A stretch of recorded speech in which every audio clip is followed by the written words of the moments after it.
Well, I guess it's another time for an episode of Winning with Winans. Let's go.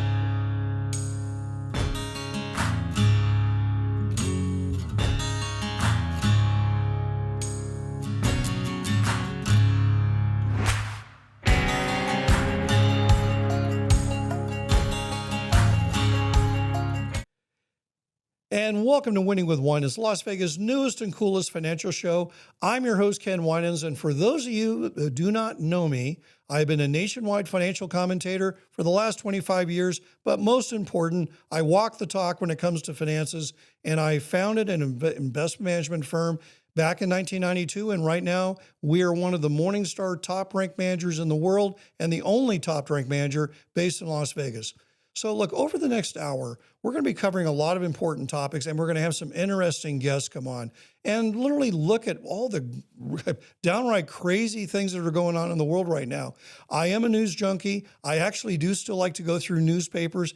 You know what? It's funny, I get asked all the time, is it an age thing? No, it's not. I actually find there's a lot of things in print that do not make social media. Don't ask me why, but it just doesn't. And there's actually more detail. It's a bit like looking at a movie versus reading a book. That's why I still like newspapers. But anyway, we're trying to find the big pictures that can affect stocks and bonds and real estate and commodities.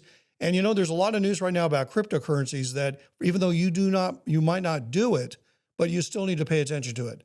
So that's what makes us different, folks, is that we don't cover the dot to dot to dot every single day. We look at the big picture. So let's get started. Okay, hey, this last week in the headlines, first off, I didn't have a chance to say it on the last one, a big, happy 250th birthday to America. And you know, it was really special for those of you who are in Las Vegas. We had one of the best fireworks shows around. I was with family. I ate a lot of hot dogs and hamburgers, so like probably many of you, I enjoyed the junk food over the holidays. But coming back, here we are this week back in the news. One of the first things we had to look at was the Federal Reserve. Now, a lot of people are asking about what's going to go on with interest rates, all these bets on are rates going to go up, rates are going to go down. I would just say this. I'm going to be on the record for saying it. I think rates are not going to change one bit all year long. Our Fed has a big job on its hands. We have a $7.5 trillion balance sheet of debt. They are the lenders of last resort, meaning we need to make sure they have powder for the next time we have a hiccup in the world economy. They don't have it right now. So they need to shrink that. When you're trying to shrink that, you're not going to be monkeying around with interest rates anytime soon. So I think that we have to just get it in our mind. Rates are going to be where they are for the year. The other big piece of news, and I know that for many of us who worry about Canadian visitors coming to the Vegas Valley, the U.S. decided not to extend the North American Trade Pact with Canada and Mexico. Look, I would just say this. I get asked this all the time. I know that the narrative is that we're trying to push American will on all these other folks. You know what? I don't see it quite the same way. I don't see the Canadians and the Mexican government's innocent in this at all. They have had tariffs on our goods for a very long time. I brought this up with the Canadian representatives last year when I was in Washington, D.C., as part of the Vegas Chamber of Commerce fly-in. It doesn't mean good or bad. It just simply means you need to go back to the table and renegotiate these things. I think especially with what's going on in the world of oil, we have a real opportunity here. If the United States, Canada, and Mexico could really get their act together, we could become more powerful than OPEC, which is in all of our best interest. So I think that we need to think about that. Bottom line is, it's time to go back to the boards and set something up that works for all of us. I think it will work out in the end. Okay, for those of you who know me, I've been bringing up all the time about what a lot of wealth managers and financial planners love to bring up to their clients. They're called the alt investments. Well, guess what? We had a lot of bad news in alts this last week in the headlines. So I'm going to start with crypto. I am a certified cryptocurrency trader. I went through the Blockchain Council accreditation. I find it very fascinating, and it is true that most of our major financial industries institutions have their own blockchain technologies. So by all means, I think it's going to go on for quite a while. But here's the deal. And I think that we need to come to terms with this. Somehow, some way, it is being used. I'm talking about crypto exchanges. It is being used as I'm going to assume, an unwilling accomplice to help rogue nations avoid sanctions and, quite frankly, perform black market operations. We had this concern about the drug cartels in Central and South America using crypto.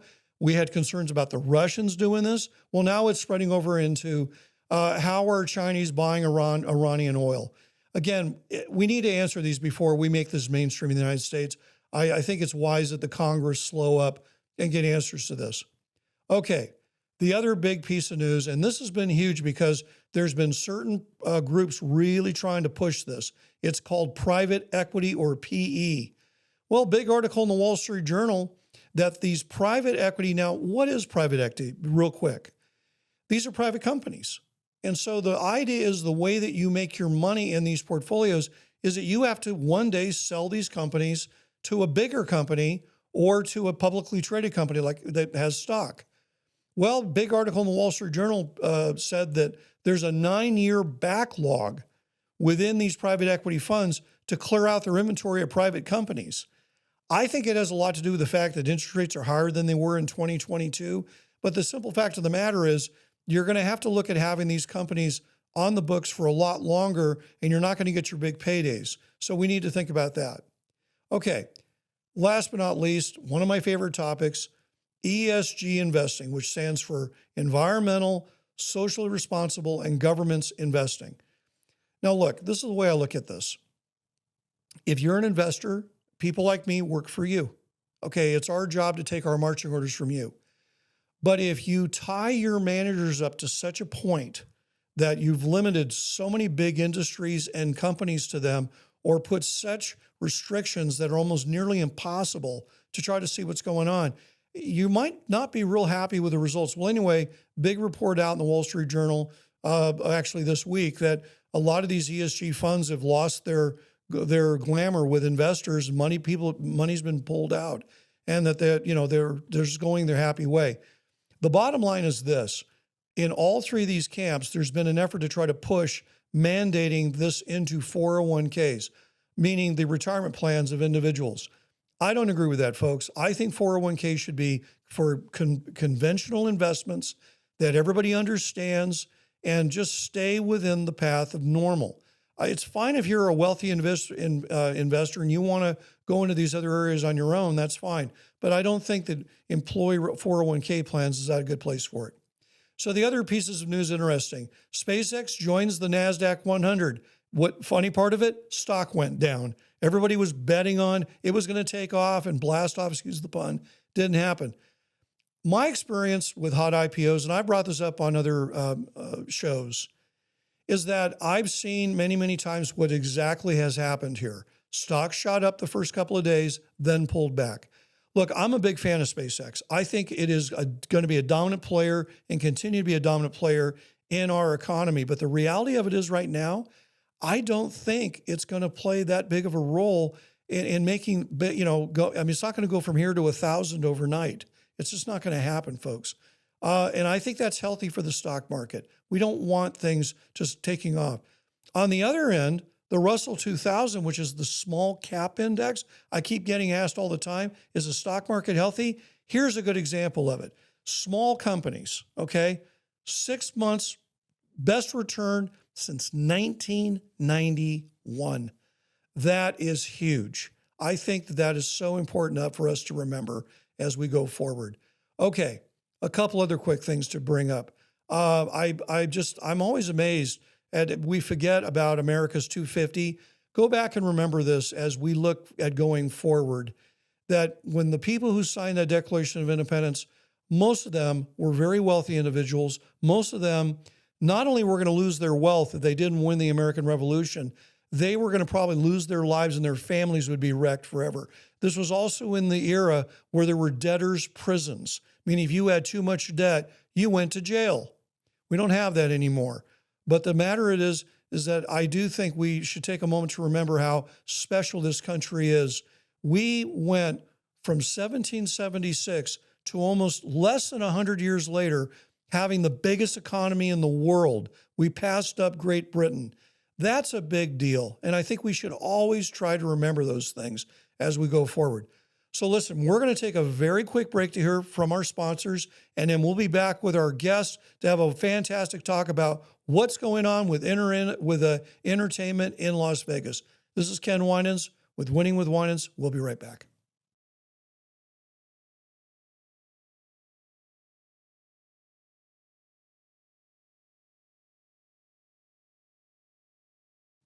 And welcome back to Winning with Winans, Las Vegas' newest and coolest financial show. I am your host, Ken Winans. Yes, I wear a cowboy hat, even in the summertime, but I want you to think about this. Look how long this brim is. I don't need sunglasses all the time. And I finally have a guest who has decided to take my cue on a cowboy hat. We are pleased to have Mr. Trenton Briscoe.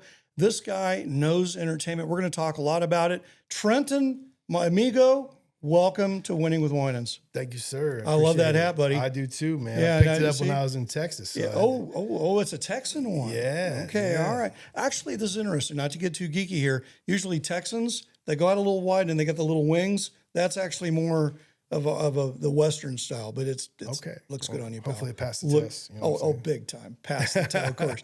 So listen, we got a lot to cover. So we're going to cover in a couple of segments. But so real quick, just the way things work in Vegas, Trenton and I met at basically it was releasing a story about him in a local magazine on the fantastic work he does with foster kids. And what usually happens here, you start talking to people and you and I quickly became amigos. That's right. That's kindred spirits. Definitely a quick pickup there. Like we were brothers from another mother and we got to know each other real quick. Absolutely. And, kept going. Yeah. Hey, let's do this. Let's start from beginning because I know how passionate you are about your charity. Let's talk about this real quick about what you're doing with foster kids. Okay. I just think it's so cool. Yeah. So how did you get started with it and tell us more about it? Well, we could go back to when I was a kid if you really want to go with how it got started. Which you're from Newark, California. Newark, good. Another Bay Area guy. Yeah, another Bay Area, yeah.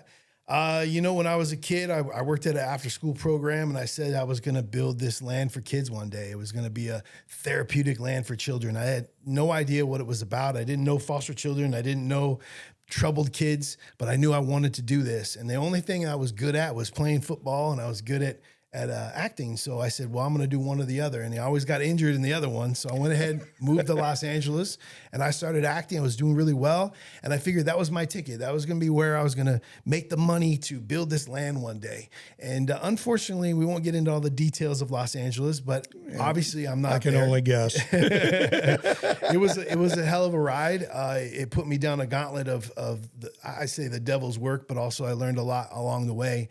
It pushed me out after about 7 years. It didn't push me out. I just knew to take leave, right?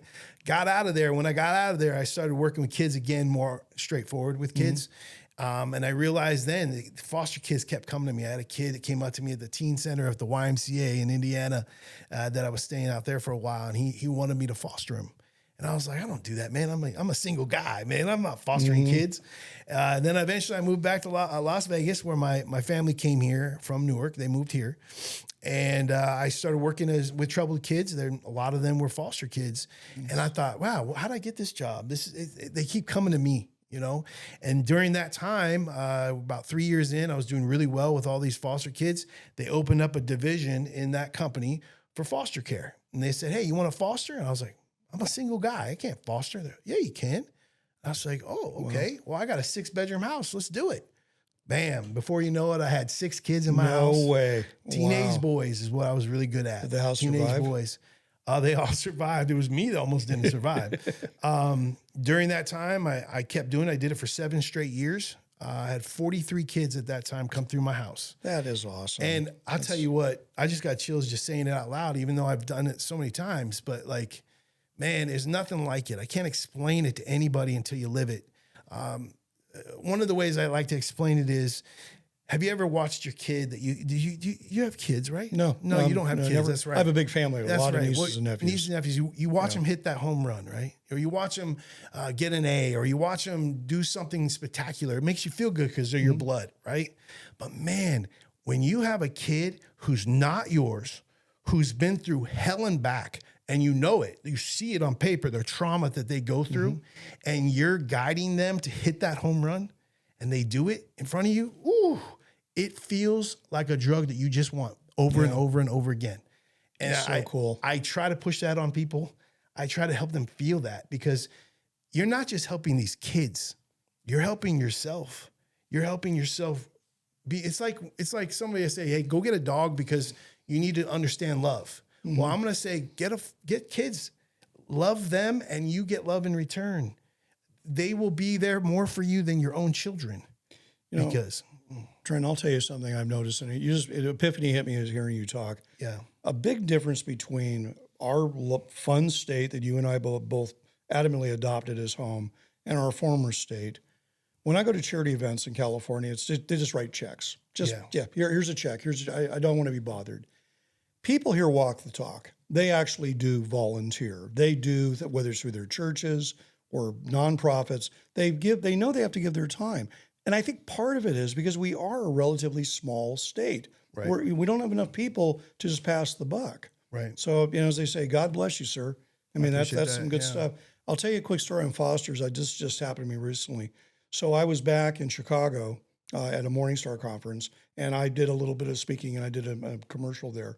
And somebody watched that commercial, a young lady who just graduated from Northern Illinois University, who told me, I am a foster kid, originally from Wisconsin, but my foster parents put me through college. I thought, and was proud to call Right. them her parents. Right. It was just so wonderful to Yeah, hear, for sure. that there was no, nothing more than just pride, Right. absolute pride that she's accomplished something. So she wants to be in our business. I said, business would love to have you. Okay, well, let's switch gear to the many faces of Trenton. Yeah. Because we know we got a lot of them here. Well, before we do that, All right. I have to say this. I work for the National Youth Advocate Program. They're a huge agency across the nation. I work for them, and I'm trying to find people to foster for them. We have to make sure we plug that. That's a part of what I do. Oh, please do. Yeah, and I foster again now. I've had 48 children total. I have 6 at my house right now. By the way. Yeah. Well, I think the thing to do, winning with Winans is about community action. If we can help out on getting that word out, I mean, obviously, I'm very involved with veterans groups. Yeah. That's a good place to start because Yeah, vets for sure. know, when people need their help, they're battle buddies. They get in there and they work together. So, no, that would be great. And I think also too, just to show that a problem, we don't want to turn it over to government. We want private companies, private nonprofits, private individuals to solve these problems. Private nonprofits is the key to that. Thank you. I absolutely don't. I've had my fair. I've been on the board of many nonprofits.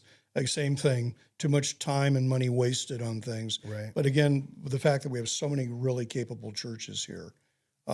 In fact, I'm a member of Faith Lutheran. Remind me. I'd like to check with my church because they do very well. Yeah, With we could do some great programs with them. We yeah. could set up things on a monthly basis to be at their church. And Well, I'm going to have you come and talk. I'd love to actually come. That'd be because awesome. I would It's love about, and it's always the same thing.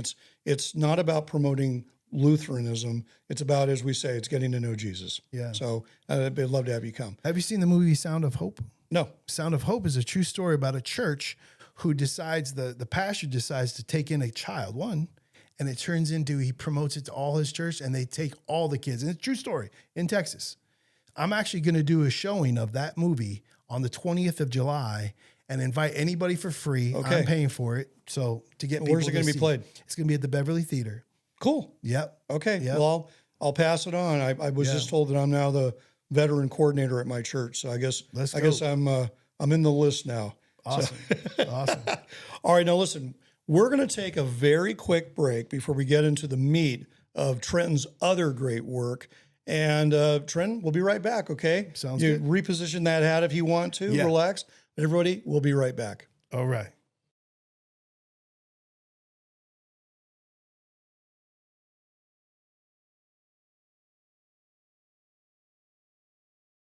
And welcome back to Winning with Winans, Las Vegas news and coolest financial show, political show, business show, and now entertainment show with, by the way, the name Trenton Briscoe. This is the most cowboyish name I've ever heard, except maybe like Luke Combs or something.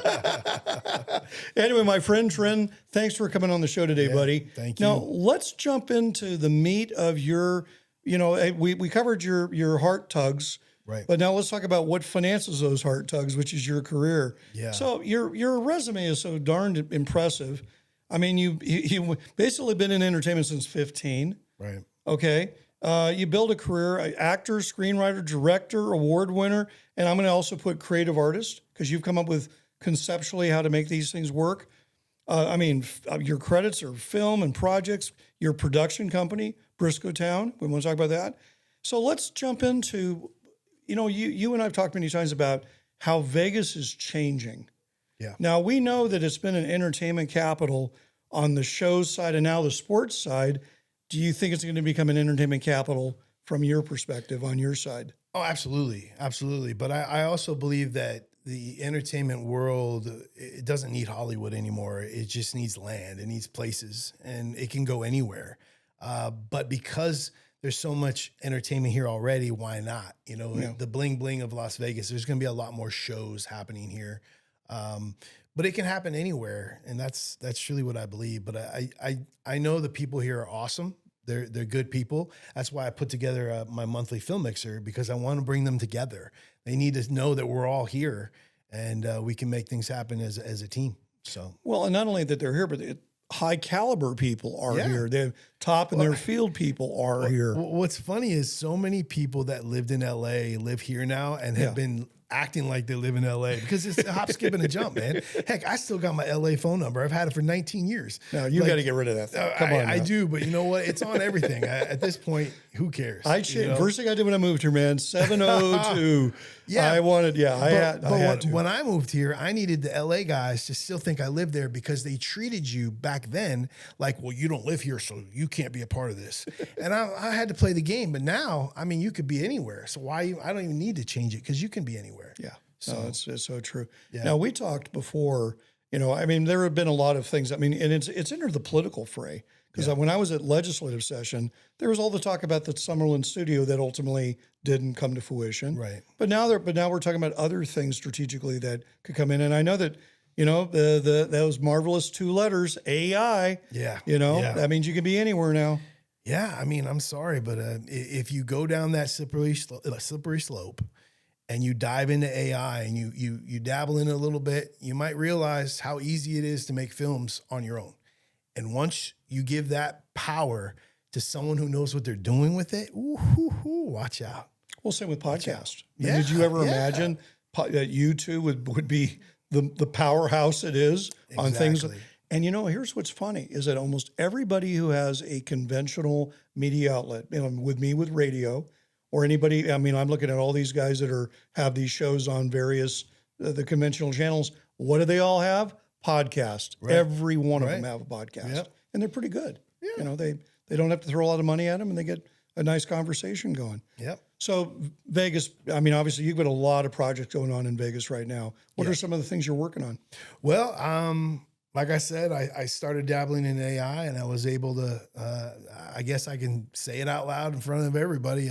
I worked out where we have a 5-movie deal going with Briscoe Town Productions. That's so cool. And it's going to be some beautiful films, all of them written by me. It's such an amazing feeling to know that all these years of writing scripts and coming up with ideas and feeling like I'm blessed and cursed at the same time because I can't find the money. Studios don't want to take me serious. And now I can have control of that and I can make it myself. Yeah. It's such a good feeling, man. And I know a lot of people are like, oh, you can't do AI. All these other guys, there's no need for the sound man, the cameraman, all that stuff. I get that, but you're not a storyteller. I have all these stories. I have over 111 scripts. I need to put them. You wrote them, or yes, you bought the rights? I wrote them. Where'd you have time I've to been do writing. that? I've been writing all my life, man. All my life. Look, if you go back, if you know me from high school, you will remember that we would be sitting here shooting the shit, and all out of nowhere, I'll be like, "It's a good movie idea." How did you think we met? When we met, all of a sudden, what did I do? Well, you want to make me a star. You told me you wanted me the next Costner. I wrote a concept, did I not? And then you're going to run with it one day. And I wrote a script, did I not? And we're going to make an AI generated thing out of I mean, my I characters. could, but maybe that show might not be AI. Maybe that show's the real deal. We'll see what happens. So what Trent and I are talking about is that you all know about Yellowstone. Don't tell I know, them. but we're just talking about that there needs to be other Western shows that cover different things. That's all we're talking about. Good. And just leave it at that, right? Yes, please do. No, I wasn't going to. No, listen, I'm good at this stuff. All right, so looking, the things that I hear, because I still have ties to LA, and actually I'm shocked to hear this. They go, "Oh, Nevada's just trying to union bust us," and I said, "Excuse me, has anybody been to Las Vegas? The unions are one of the strongest groups here. Yeah. What are you idiots talking about? What they don't like is that we are pro-business. Right. That it's not a union thing; it's a business attitude thing. Right. And I'll throw something else out too, that there is a concern with Hollywood. I mean, look, it's the cost issues. I mean, it's too expensive to do things there. That the political winds will not shift to give them the kind of pro-business oomph they need. So I keep hearing that they've had enough. They just the nostalgia is gone. Yeah. It's now about business. We're now having to fight the Chinese. I mean, Chinese have, as you know, made big inflows into our market. So they, by necessity, have to migrate. Right. Would you agree? Oh, absolutely. Absolutely.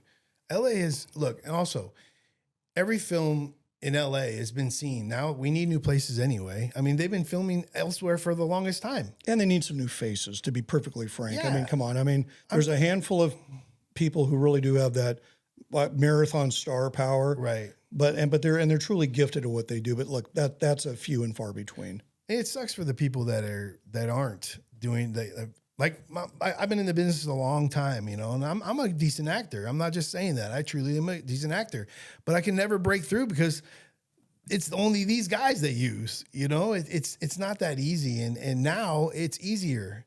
Independent filmmaking is so easy to be. You can make things happen. And I know that people say, "Oh, but you're doing AI now. You're not giving those actors." But you could still use those actors. I can have their voices. I can give their likeness to their person. Has anybody watched Toy Story? Yeah, exactly. I mean, come on. I mean, the highest grossing films are all the movies that are all CGI'd. Yeah. I mean, are those real? Yeah. No, they're performing in front of a green screen. Come on. The problem, Trent, nobody likes change. Okay, the status quo don't like change, and I think what's sad is that there are these old line states that used to be vibrant thought incubators that were one time top of the thing. And unfortunately, maybe, and I'm dare say California was this way at one time, but it's changed. Yeah. It's now maintaining status quo, although it's pretty funny that AI came out of where, but that's the northern end of the state. The southern end's a different animal entirely. Right. But no, I think that places like Nevada, they're all over. I mean, one, we're not running big debts. The state actually has a bright fiscal future. Right.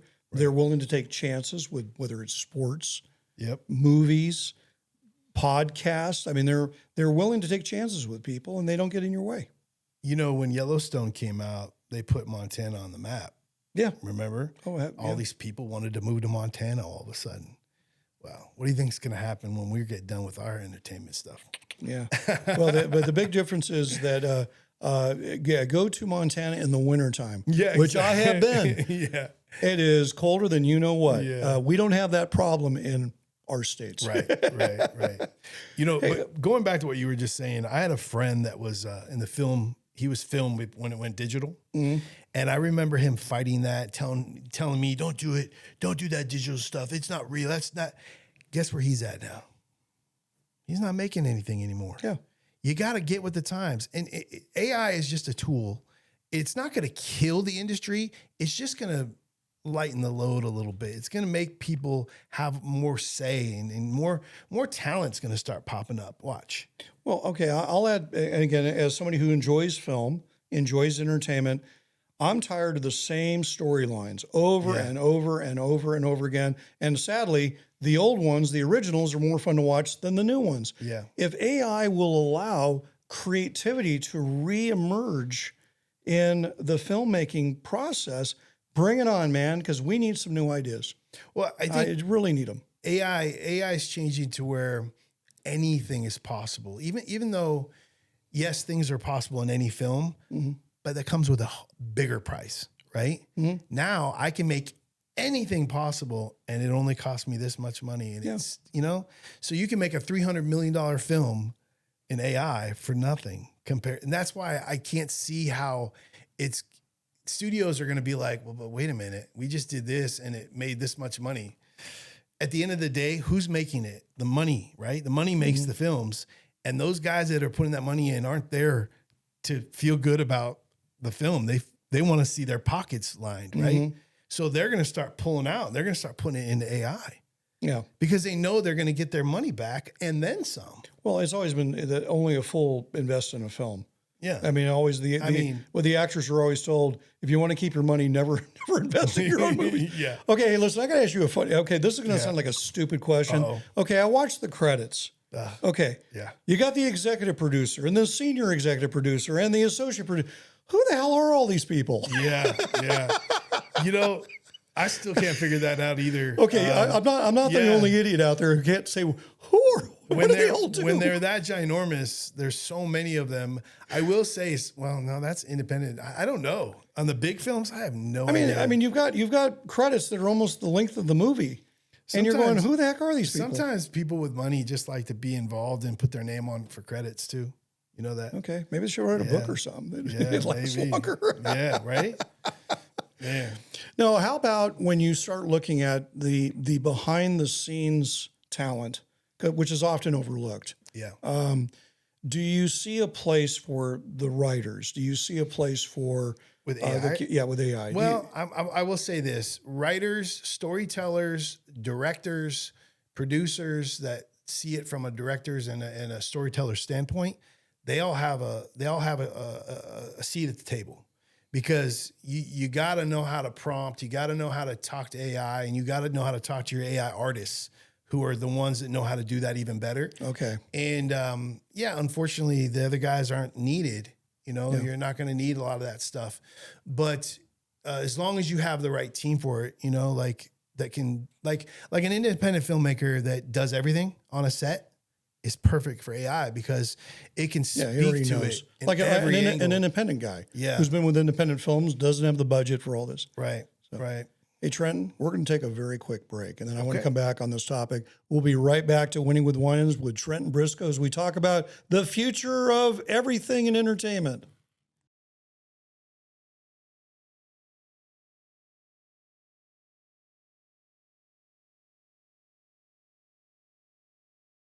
And welcome back to Winning with Winans, Las Vegas' newest and coolest financial show.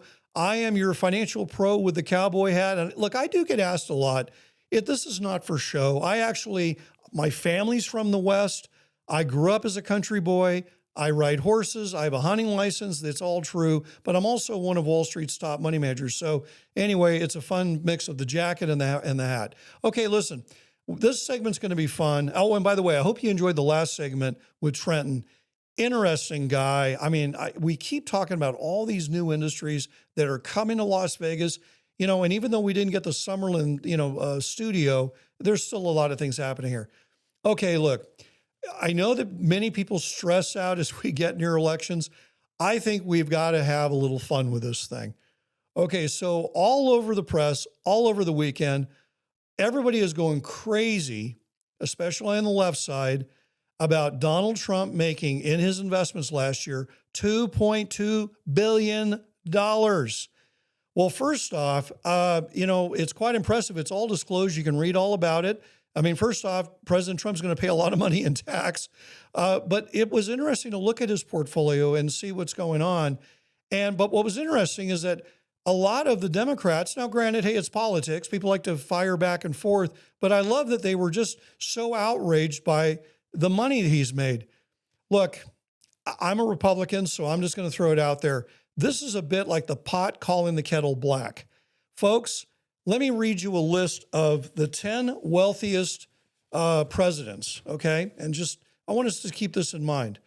John Kennedy, a Democrat. Franklin Delano Roosevelt, a Democrat. Bill Clinton, a Democrat. And by the way, his vice president, Al Gore, $400 million net worth, okay? Lyndon Johnson, a Democrat. Barack Obama, a Democrat. And then Joe Biden has a $20 million net worth.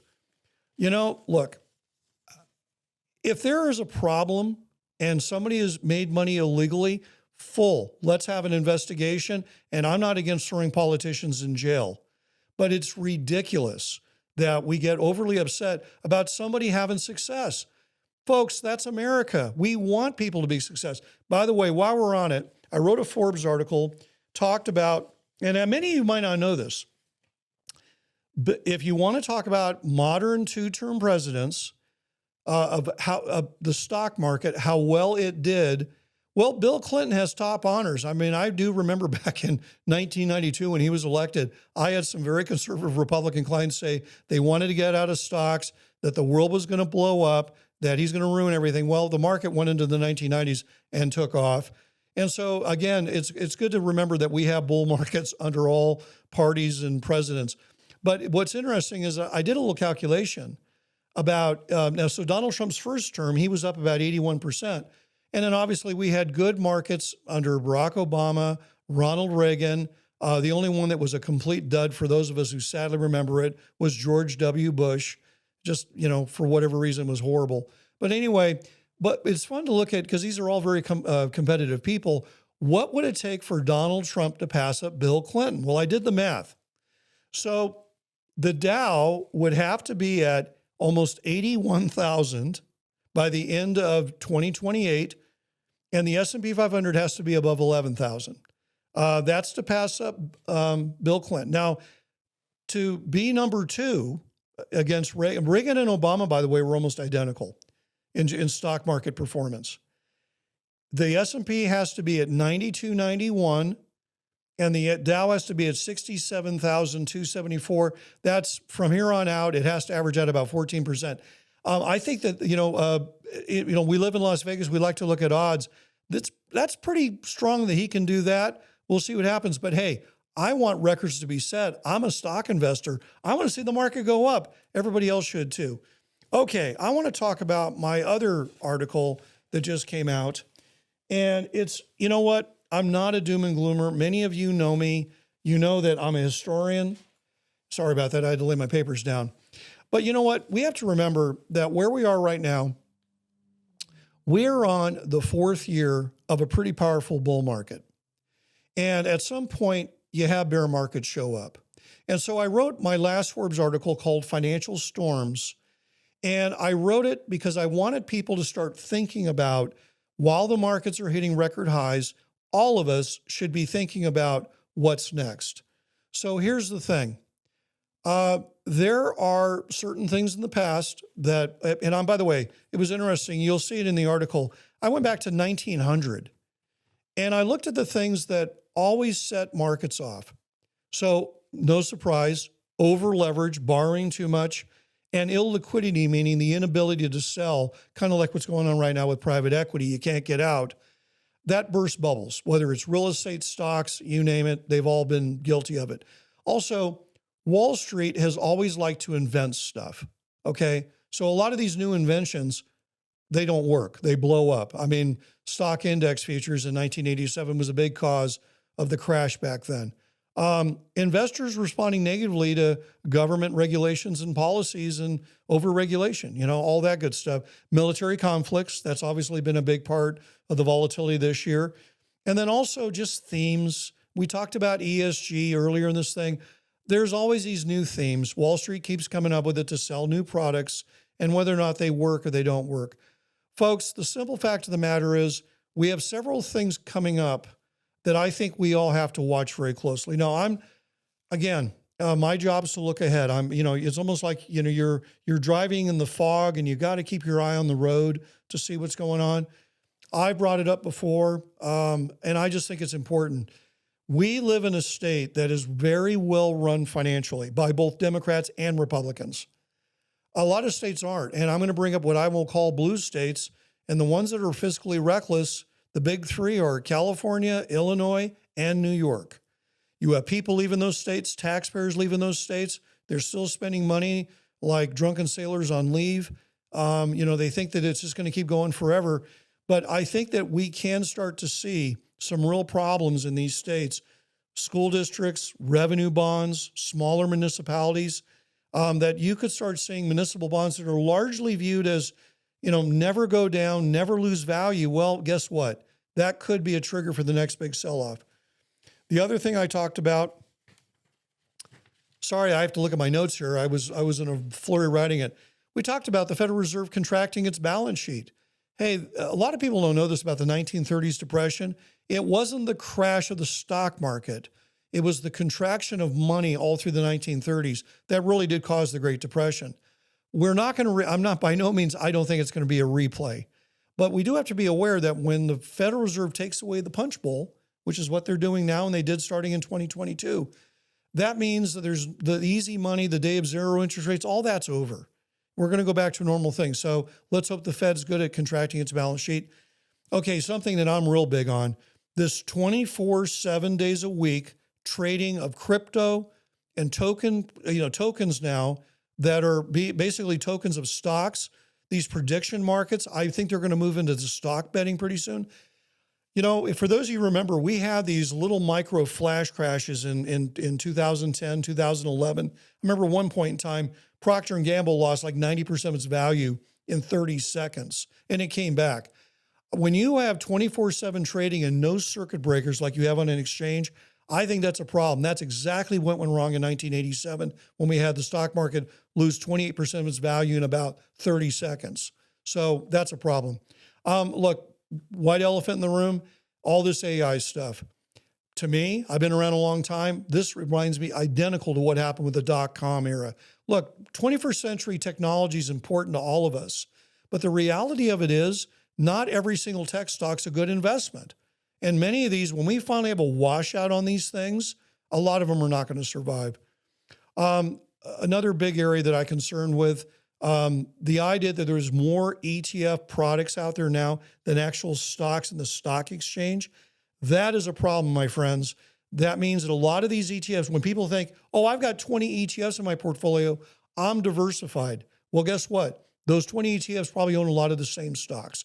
So a lot of investors don't know that under the hood, they have massively complicated positions. Listen, now we're almost out of time. I just want to say thanks again to our guests for coming on the show. And listen, if you're interested on being on Winning with Winans or watching any of our podcasts, please go to winningwithwinans.com. You can look at all of our past episodes. My books are available on Amazon.com. My Forbes articles are available on Forbes.com under my name. Anyway, hey, and if you're interested in my company, go to winansinvestments.com and look at our track record, see if it's a good fit for you. Anyway, we're almost out of time. Good luck this week with your investments. God bless America, and I'll see you next week.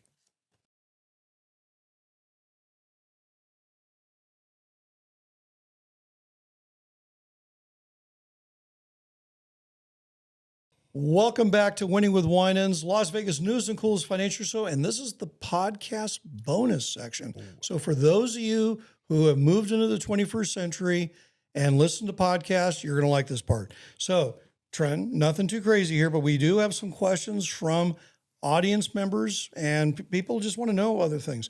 Storytelling. Okay. Do you, you obviously are a storyteller. Do you feel it is something that you learned to do? Or is it God-given talent? No, I would have to say it's a God-given talent because I don't know why and how I do what I do, but I'm known for being a storyteller. I mean, since I was a kid, I used to tell stories and I get I guess the feedback I would get, even just visual feedback. Mm-hmm. And I knew I'm going to keep going. This story's working, I think doing that live with a lot of people put it upon me to know that I'm good at telling stories. Mm-hmm.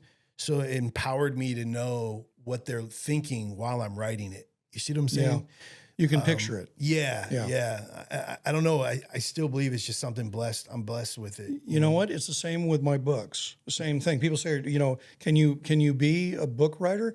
You might be able to put some stuff together, but a book that's actually good, that takes some God-given talent. It really does. Sure. And I'd say also something I've known about you, that you're a very positive individual. Mm. You can get into heavy topics. Yes. But you're also a very optimistic person. And I think that a lot of storytelling, unfortunately, has gone so far deep, dark. Yeah. I don't even want to watch it. It's just like, it's a good story, but it's like reading some of the old Russian books. It's like we know the tragedies or the old Greek tragedies. Right. Yeah, I'm not in the mood. Yeah. It's all that. Yeah. All right. So, what's the most misunderstood thing about your industry and in your careers? Do people just assume that nepotism runs the show in the entertainment, or what's just misunderstood, do you think? That's a hard question to answer. I know what's misunderstood in other realms of my life. I think one of the things that I feel all my life was that they wanted me to be casted as the bad guy. They wanted me to be the tough guy. They wanted, and no one really got to know that I'm like, I love kids. I'm like kindergarten cop, like You're not your character. I'm not my character at all. Yeah. And it wasn't until people got to know me to go, oh, you're not like I thought. I got that all the time. But the problem is when you get kind of told you're probably this way, and you keep playing those roles, you almost start becoming it in a way, because that's what you feel people like you as. You see what I'm saying? So there was a time in my life where I wasn't smiling all the time. I wasn't having the fun that I have now, because now people would say, oh, I can never see you as a tough guy. I can never. Yeah. It's crazy how it's turned completely opposite, because I choose to not allow it to make me who they think I am. Yeah. You know what I mean? Totally. So, analogy that I've used a couple of times and people seem to get it. So you meet somebody who's a military person. Okay. Well, those military people have their own personalities, their own opinions. However, you know them as a soldier. Yes. That's how you perceive them to be. I think the same thing's true about performers. You see them that way, but you don't think, wait a minute, this person's a person with a family, their own problems. Yeah. As I found out in my industry, a lot of them have where they think they're just rolling in money. They're not. No. Their agents have gotten them. The business managers have gotten them. Bad business deals have gotten them. You'd be shocked at how they've gone through money fast. I know guys in LA, good friends of mine, that make it on a commercial, right? So you see him in commercials all the time because they play a lot, right? Yeah. And then as soon as he's about to be broke, God blesses him with another commercial. Yeah. And it keeps cycling. He's been doing that for like 10 years. Everyone thinks he's rich. He's not. He's literally barely making it every time, but it keeps airing and makes it look like that, Well, So, I'll tell you, this is interesting because we've all have our stories. The number of times that you see very quickly that the advisors for, and it's mainly for the actors and the actresses. The behind the scene guys have a different, but it's the same gang of people. I call them their minions. yeah. And the problem is they're yes people. So they'll say, oh, you're going to get another hit movie. You're going to get another hit song or television show. And then I would be brought in to manage the money. And I would have to say, well, what if you don't? Yeah. What if the flavor changes against a brunette and goes to blonde? It has nothing to do with your talent. Right. And I'd be the bad guy because I would just simply bring up reality and they didn't want to hear it. So it's too bad that I think a lot of them are led astray, Oh, for sure. Absolutely. And granted, a lot of them have set up family offices now, and some of them who have actually moved to Nevada, they've gotten smart. And I'm not by no means to be anything more than empathetic that you worked hard and somebody got a hold of you, Right. So looking ahead, we talked a lot about Vegas and the tourism side of things. What is your thought? Do we have the possibility of? Forgetting the studios, we already talked about AI coming here. Is there a possibility that some of these big conventional entertainment firms will move their headquarters here just to escape the taxes? What would you think? Absolutely. I know a lot of companies are moving here, so why wouldn't it be them? I'll be honest. I believe that there is a studio here already. They're just in disguise, and they're waiting. They're waiting. They already have a studio. Do you know what I'm talking about? So what's the show that's out? There's a studio sitting there that does oh my gosh, I'm drawing a blank here. That has the zombies in it. I know you're talking about. Yeah, that's a studio. Too. Yeah. Do you really believe that they built that so that thing could go on forever? It's not going to go on forever. It's going to get old. Well, the studio's here now. It's ready. They're going to be the first one here, I think. once it happens. Well, and I think too, I've had people point out to me that the porn industry's been here for a very long time. I mean, you can argue we've had, we're not to get into, this is not a moral discussion, but let's be serious about, I would say too that, like we had the mansions taxes in LA County, the new billionaires taxes, I've told people is going to quickly become a millionaires tax. I think even people who might philosophically agree with these folks are going to say, forget it. I mean, I think their agents are going to tell them, leave. Right. Just go 3 hours. They're leaving east. quick. Yeah. And you don't have to go to Texas. You don't have to go to Florida. No. You can, hey, I was talking to some real quick over the holidays. I talked to somebody from Phoenix, and they told me there's quite a bit of entertainment moving down there. Yeah. I was surprised to hear that actually. They're there. They're New Mexico. Yeah, They're New big in Mexico. New Mexico. How about Utah? I haven't heard any in Utah. I think Utah's been shutting them out too. Huh. Okay. I know in Colorado, big time in Colorado as well. Yep. No, wait, Utah. Wait a minute. I'm totally sorry. Utah, a bunch of Yellowstone is shot in Utah. Oh, really? Yeah. Okay. Costner set up shop in Utah. I don't know why I said that. Well, and in Reno, I know a lot of there's quite a few powers to be left the Bay Area to go to the Reno area. At the end of the day, there is no more Hollywood. Hollywood is a facade. Hollywood is just the name. It's something where back in the day, everyone, that was Hollywood, but it isn't anymore. It's like Wall Street. Everywhere. Hollywood is a essence. It's just Hollywood. Well, are you Hollywood? I'm Hollywood. Are you Hollywood? You see what I'm saying? Well, I mean, it's the same you can say about Wall Street. Yeah. I mean, absolutely. You go there, there's a bronze bull. Now, I'll say I'm a Wall Streeter. Yeah. But no, where am I? I'm based in Vegas, and there's a reason why, I'm wearing a cowboy hat, not in Texas, right? Or I know you say in Nevada, there's a lot more cowboys than I was aware of. But nowadays, I think with social media and all of us, back in my day when I was young, the way people dressed on the East Coast was different than the West Coast because it didn't get here yet, or it didn't get to the East Coast yet. Now with social media, everything is out there, and this is not just dress, it's everything. So sky's the limit. Go out and get what's yours and stop trying to follow some sort of, is it coming here? Is it not? It is here. Everything is here. AI can be anywhere too. So everything is for the taking. You don't need to be anywhere to do something in life. Well, here's something else that most people haven't connected the dots on yet. So the Nevada legislature just passed what they're calling a new business court. They basically they're trying to poach the business out of Delaware, the corporate business, the whole Delaware Incorporated, because protections. Well, they learned a thing or two. So our legislature, by the way, bipartisan, said no, we're going to have a business court. What does that mean for entertainment? You don't have to get caught up in long drawn out court cases in the civil courts. You have a business court with a judge who understands business. You go in and explain your case. It shifts the balance of power. Nice. Not to say pro-business, but to be reasonable in business issues. But more important, don't waste time. Don't spend years and years on fights and costly battles. You don't have to do that anymore. So again, I think kudos to anybody who wants to take a chance in your industry. Yeah. All right. So what else haven't we have covered, my friend? Is there anything else that you think that the audience just doesn't understand or know about, or if somebody's coming out of UNLV wants to be in entertainment, do they have to leave Las Vegas? No, you don't have to leave Las Vegas. You don't have to. You can go anywhere. You could even get on Actors Access, get on Backstage, and put your stuff on there and look for work and say that you'll be a local hire wherever they're hiring. They'll pay you enough to where you could probably get a hotel and at least build your experience that way. Stop making excuses. Get up your butt and go do something. Well, and that defines most of the people who live here. They're a tough group. Yeah.